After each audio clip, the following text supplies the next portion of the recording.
Hi, I'm Sandy O'Banion with Deer Creek Labradoodles, and today I want to talk to you about lifestyle and shaping your puppies. We get asked all the time when we're out training our dogs and socializing our dogs at Lowe's and Home Depot or at restaurants, like how do we get our dogs to act so good? And it's all from just this whole lifestyle of how we live with our dogs and shaping our dogs. So um, we have the unique opportunity that we, raise and train our dogs. And so we have them from the time that they're born until, they go home with their families at different ages. So we start using puppy culture techniques and enrichment activities to get them used to everyday household type sights and sounds, and we do neurological stimulation. So we're massaging and touching them and getting them used to being groomed, and just everything we can expose our puppies to, we try to do that while they're little. And at 7 weeks, of course, they go to the puppy preschool. So 99% of everything that we do is reward based training with the shaping and working with our puppies on being calm and how we want them to act. So if you've got a puppy, you're always training. And one of the most important things that you can train your puppies is, calming techniques. We call it settle or sitting on the dog. In the evening, we will, if we have a kindergarten dog or a therapy dog, service dog, CGC, one of the dogs that are in training, we will just have them sit on a leash at night while we're watching television, and we will reward them, being calm. We'll give them popcorn or whatever treat you have that your dog likes, Cheerios. As long as they're laying and being nice and calm and relaxed, then, we're going to give them a treat. Not every few minutes or anything, but just occasionally throughout the 30 minutes or the hour. We start at 30 minutes, we go to an hour, hour and a half, 2 hours, just based off how long the dog's been doing it and the age of the dog. So it's all age appropriate training as well. A lot of our shaping techniques can prevent a lot of the unwanted behaviors. So let's say the jumping, for instance. We teach sit instead of jumping, so they know if they approach us, or if they're coming up to us, that we're going to want them to sit to get a treat. So they're not going to be jumping. They know they're not going to get a treat that way. So that's kind of our way of preventing. So we prevent a lot of behaviors from shaping them. We teach them something else we want them to do instead. So instead of jumping, we want them to sit. Like if you don't want your dog to run up and meet people at the door and bark at the door, then you might teach your dog to lay on the place when it hears the doorbell. So the doorbell rings, dog gets on place, so it doesn't get the opportunity to go out and bark at the people coming at the door or jump on the people coming at the door. So a lot of these things that sometimes people tell me about that they're doing, I always wonder, well, how did that come about anyway? Why wouldn't the dog just kind of doing something else? Lunging's kind of that way. If your dog's got a good heel and it's looking at you and you're treating periodically, and it's just on a regular flat leash and collar, we do it all on a flat leash and collar.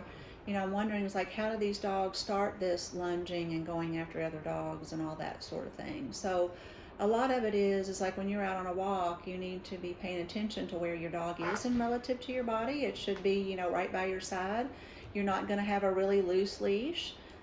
You're going to have a little amount so that your dog is comfortable, but you still have control.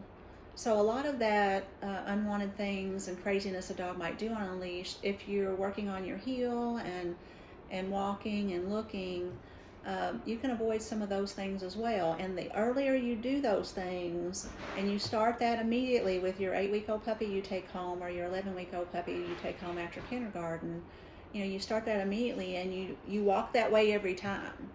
You got to be on your guard every time. You don't ever want to let those unwanted behaviors start.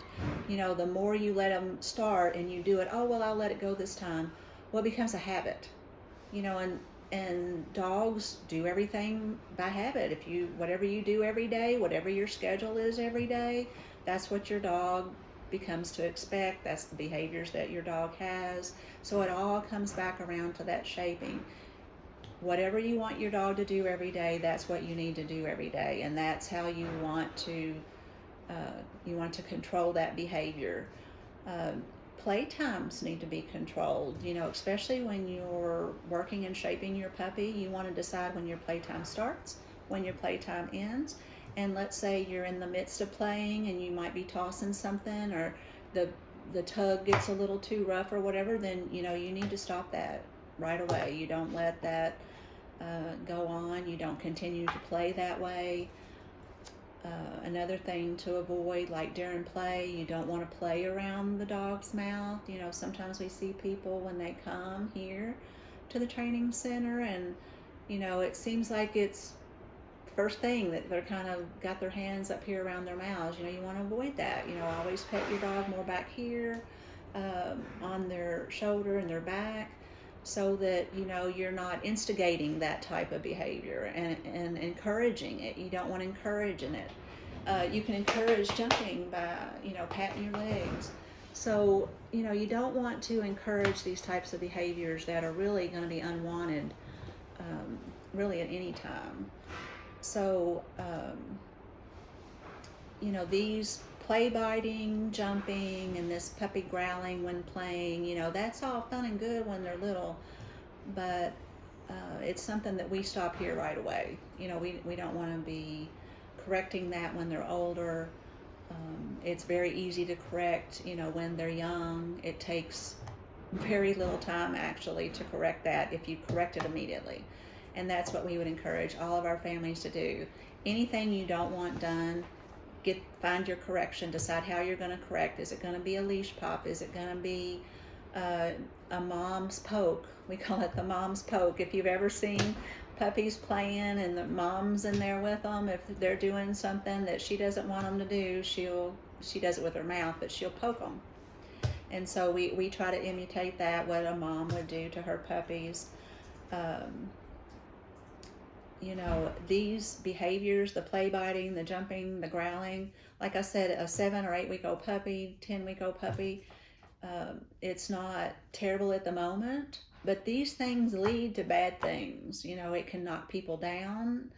Elderly people, you got toddlers, if they're jumping, when they get bigger, they're going to knock people down, and that's going to hurt. The play biting could turn into actual biting. You get a confident puppy, and he learns that all this time that you've been playing and he's played rough, you've allowed it, and you've allowed him maybe to growl when they're playing and tugging around on toys. That escalates, and you do not want those types of behaviors to escalate. And so, we'll correct that the moment we see that. It's very quick. It's over, and then it's done in no time. You might correct a young puppy 2 or 3 times for something, and it's over. You can correct it in a day. Where if you practice it and it becomes a habit, then it's much harder. The older they get, the harder these behaviors are to correct. So all this comes back to the lifestyle that you lead with your dog. You have to have a good schedule, a constant schedule. They need to know what they expect every day, and the rewards need to be plenty, but there always does need to be a consequence to some of these unwanted behaviors. And again, choose your consequence. When you do your consequence, you want to have the marker. We do yes, it's click. We do click for yes and reward. And like I said, 99% of the time, that's what we're doing. We're rewarding them for, anytime they're doing a behavior that we want, we're rewarding that. Even if it's teaching calmness, we're rewarding that. So when you're doing your correction, it's no, and whatever the correction is. No, mom's poke. No, leash pop. Or for play biting, if your dog is jumping up and has chosen to put his mouth on you, and he's got your hand or finger, whatever he's got, just hold on. And you can put your finger in, but just hold on, because they really don't want your hand in their mouths. And it doesn't take them long to realize, well, I don't know why I did that in the first place, because I don't really want that. So once you hold on, they'll generally kind of shake, trying to get away a little bit, and then you'll release.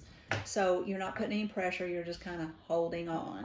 So that would be, another type of correcting the play biting. There's other things like you can squirt them with air for jumping, or squirt them with water for jumping or play biting, or, unwanted behaviors, but you don't have the air or water around all the time. So that's not necessarily my always go to, but it just kind of depends on the situation and what I have at hand. But you always correct it. Given just a timeout, maybe putting them in the crate or whatever, that's not really going to give a clear indication of what they did wrong, and not going to make them not want to do it again tomorrow. There has to be a consequence. Be sure to check us out on Facebook and Instagram. We have more training videos out there, and there'll be more to come. Have a great day.